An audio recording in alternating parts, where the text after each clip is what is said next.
We have all these tools within us to actually change the situation, to bring that compassion into our lives.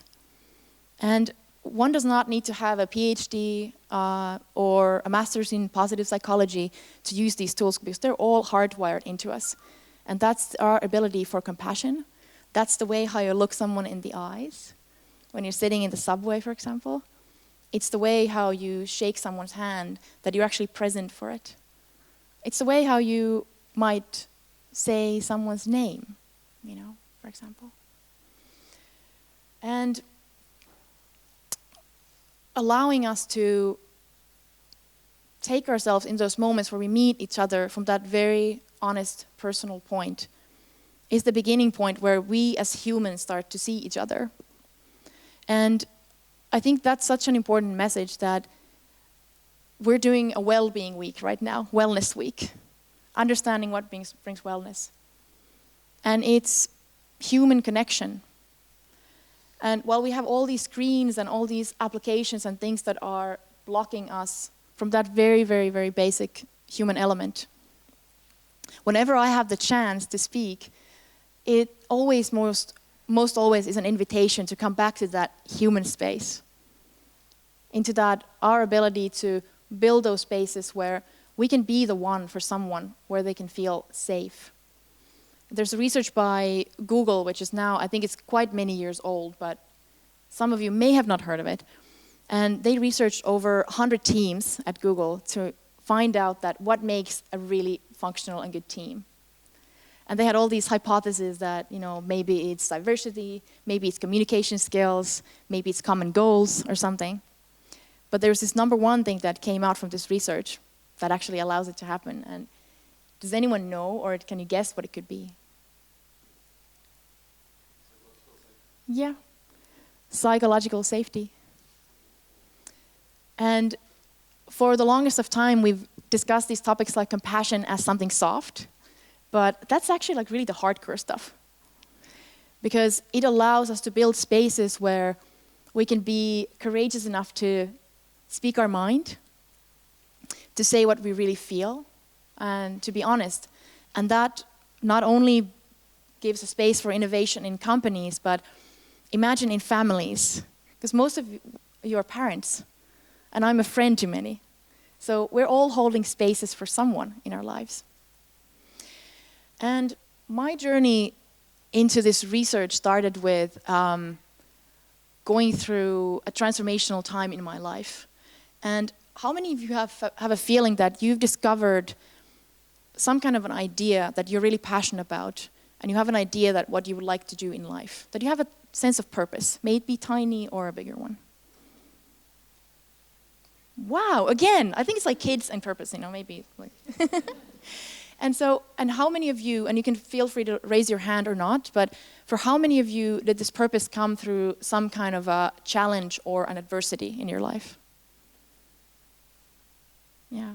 So there's often this catalyst effect to when we go through these things, that it's almost like a fire that it burns through. And for me, that was 9 years ago, when I went through a relationship that was psychologically harmful, physically harmful. But what happened afterwards, I started this long journey to healing. And I started asking this question that, how do humans overcome extreme adversity? Who does? Who doesn't? What can we learn from all the people who have gone through a life situation like that in any kind of capacity? And eventually I stumbled upon this concept from my own native country, Sisu. And is there someone who's never heard of Sisu before? Okay.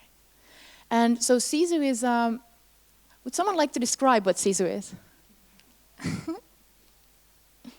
Yes, Sanna. Yes, exactly. It's determination and courage. Is there something more to it? Is it just determination and courage? Is there something special to it, please? Not giving up even though they want to. Yeah, exactly. So when things get really rough, you still keep on going. So this concept of sisu, it hasn't really had, and thank you, it hasn't really had a translation for the 500 years that we've had it in our language. The etymology of sisu is that it comes from the word sisus, which means literally the inside or of a place or a human or an animal. And it used to refer to this kind of very explosive emotions of any kind within the human. And the place was actually located in the body that was called sisukunda. So it was a place in the body. And then through history, it changed and it transformed and evolved.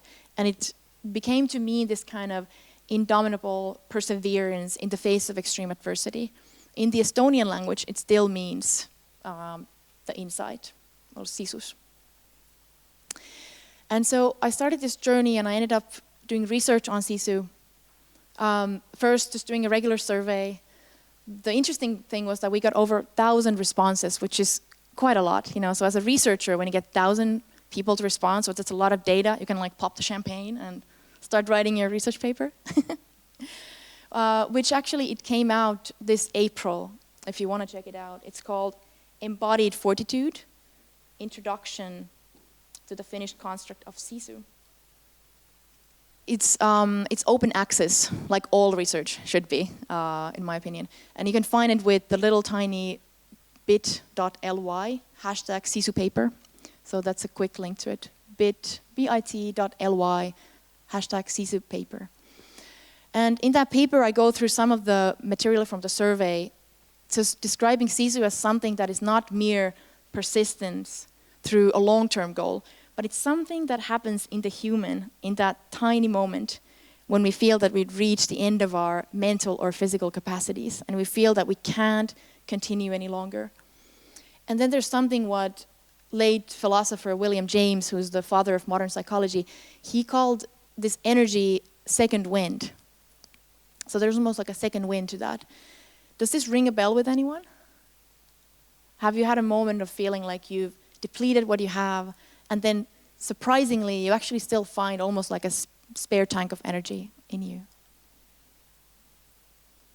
So what I also notice when I've researched people and I've done interviews is that most often those who have most of this courage, they don't know that they have it. Because I didn't see any hands. But I have a feeling that if we actually would sit down, there would be so many stories that you have.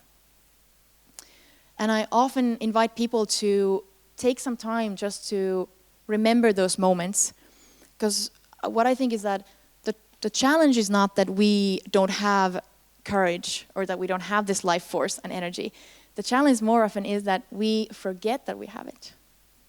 It's the same thing as what happens to the child sometimes, that when those snowballs pile around the fire and the light, is that there's this forgetfulness, that we forget that we have so much capacity and so much power and so much curiosity and ability to innovate and create and be creative. And that's what happened to me when I was in that harmful situation. And it doesn't need to be something that happens in a family context, but it can be any context in your life where you're surrounded by people who a little bit push you down with diminishing words or not allowing you to shine when you have something to say or an idea. And I often say that because I'm also a social activist, so I really don't believe that social change needs to take generations, but that social change is in every single human interaction. It's between you and me, it's between you and you. And it's in that ability of ours to create that psychological safety, which also gives birth to risk-taking. It gives birth to our ability to dig deep into our deepest power.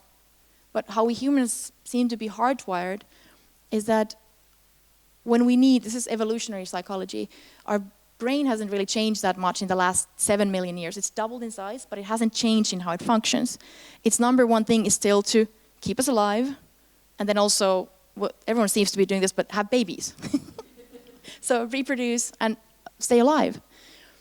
And so what happens is, immediately when we see a little tiny trigger, in our nowadays social world, which does not have the saber-toothed tiger that's about to jump on you, but it could be someone looking at you a little bit like, and that person might just be having a little bit of a bad day, but our brain immediately jumps and creates a narrative of why this happened.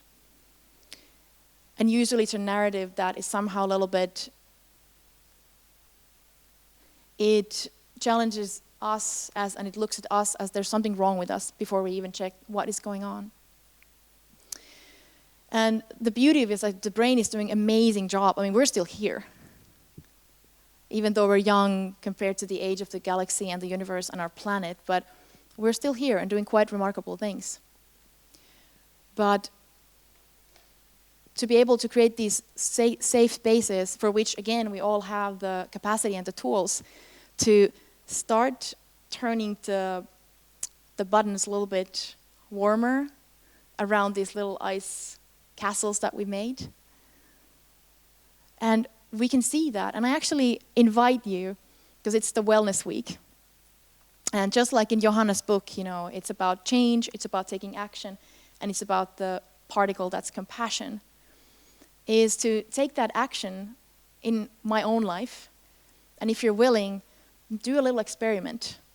That what happens when you look at someone with a gaze that is as accepting as you possibly can make it? Do you want to practice?